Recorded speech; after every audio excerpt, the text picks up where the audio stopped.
प्यारे बच्चों, आज मैं अंग्रेजी ग्रामर के अंतर्गत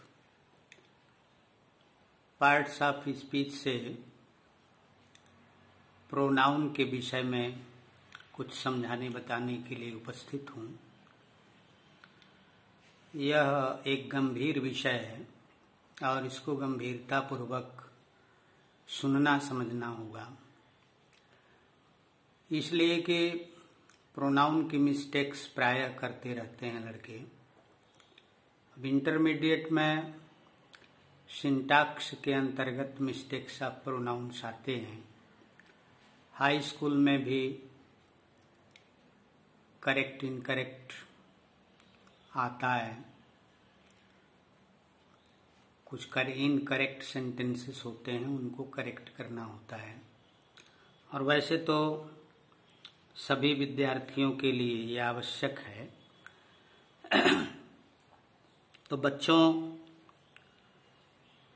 प्रोनाउन दो शब्दों से मिलकर बना है, प्रो प्लस नाउन। प्रो का अर्थ होता है वास्ते, फॉर द सेक ऑफ, या के बदले कह सकते हैं। संज्ञा की पुनरावृत्ति से बचने के लिए प्रोनाउन का प्रयोग किया जाता है। भाषा में संज्ञा का बार बार लिखा जाना, बोला जाना एक दोष है। इस दोष से बचना चाहिए। और हिंदी में सर्वनाम कहते हैं। सर्व का मतलब होता है सभी, और नाम का मतलब संज्ञा। तो जो शब्द नाउन के वास्ते या नाउन के बदले में प्रयोग किए जाते हैं वही प्रोनाउन कहे जाते हैं।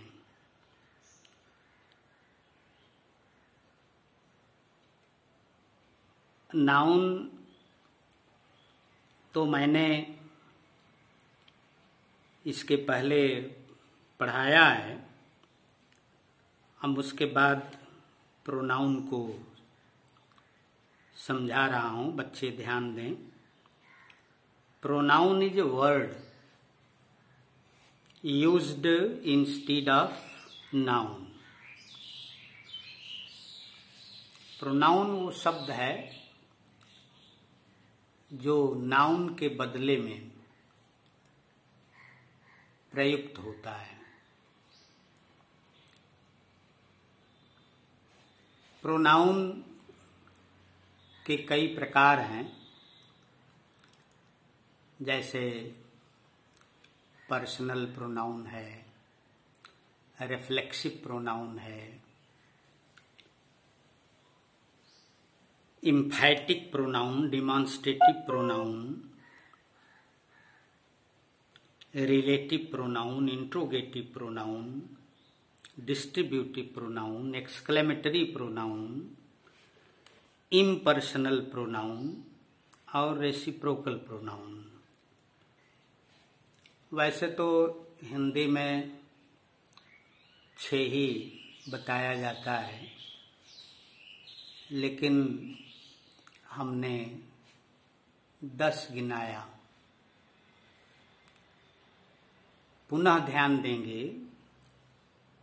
Personal pronoun, reflexive pronoun, emphatic pronoun, demonstrative pronoun, relative pronoun, interrogative pronoun, distributive pronoun, exclamatory pronoun, impersonal pronoun और रेसिप्रोकल प्रोनाउन। बच्चों, यदि इन 10 प्रोनाउंस को विधिवत समझ लिया जाए तो निश्चित रूप से भाषा में शुद्धता आएगी और प्रोनाउन का स्थान परिवर्तन भी अगर कर दिया जाता है तो अर्थभेद होने लगता है। किस स्थान पे लगेगा ये भी ध्यान देना होता है। अब पूरे 10 प्रोनाउंस को आज ही समझा देना तो संभव नहीं है।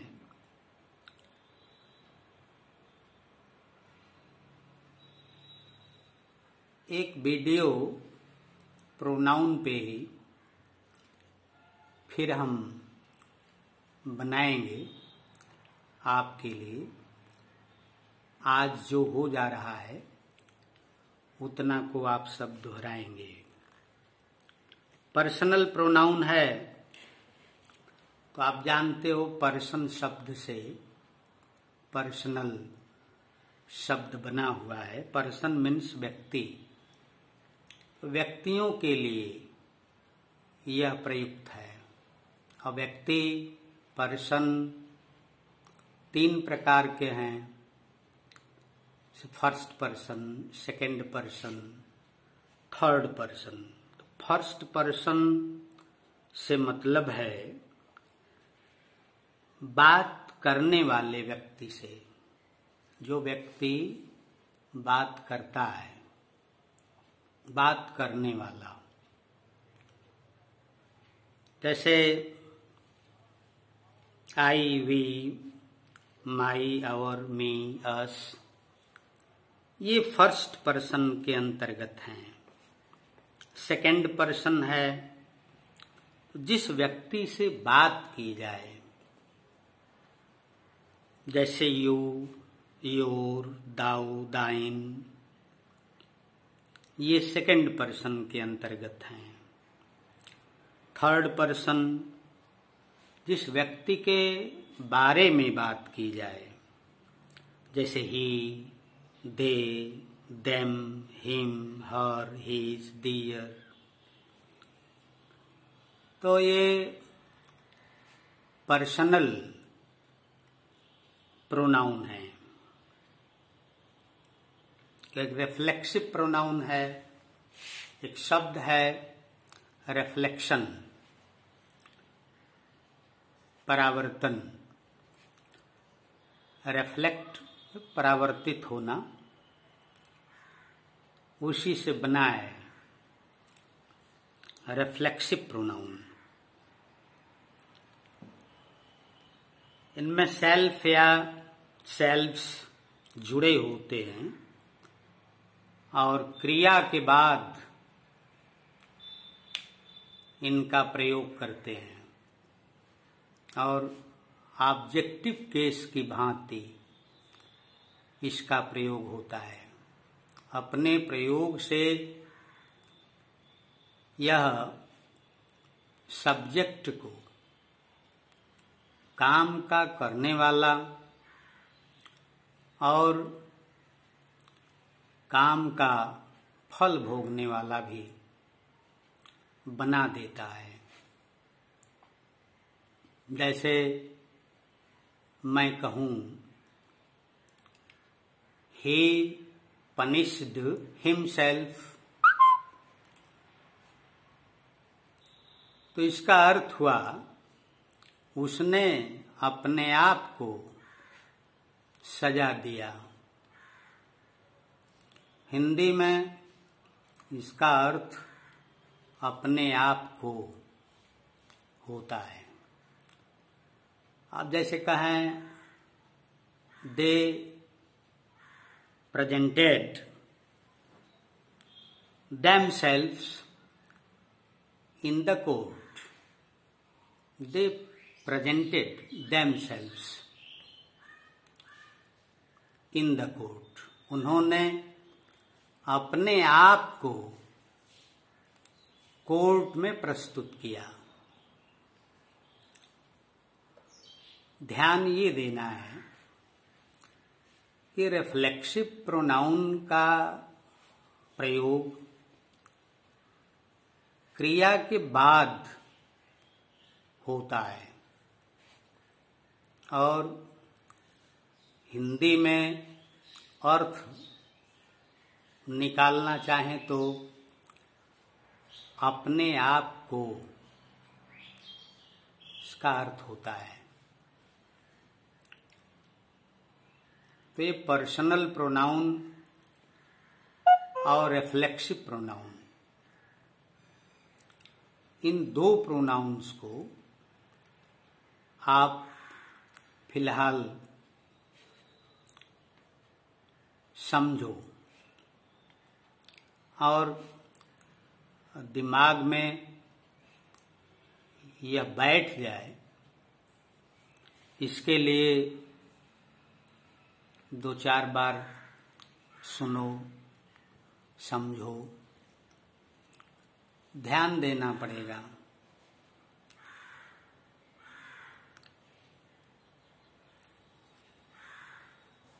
आगे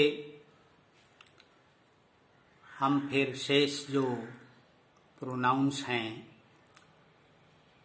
जैसे डिमॉन्स्ट्रेटिव प्रोनाउन है, इंट्रोगेटिव प्रोनाउन है, इंडेफिनिट प्रोनाउन है, या वो रेसिप्रोकल है, इंट्रोगेटिव प्रोनाउन है, इनके विषय में हम नेक्स्ट डे समझाएंगे, बताएंगे, ध्यान देंगे, ध्यान से सुनेंगे तो समझ में आएगा। और जानना भी बहुत जरूरी है। मैंने तो ग्रामर, अंग्रेजी ग्रामर पर एक दिन बोला था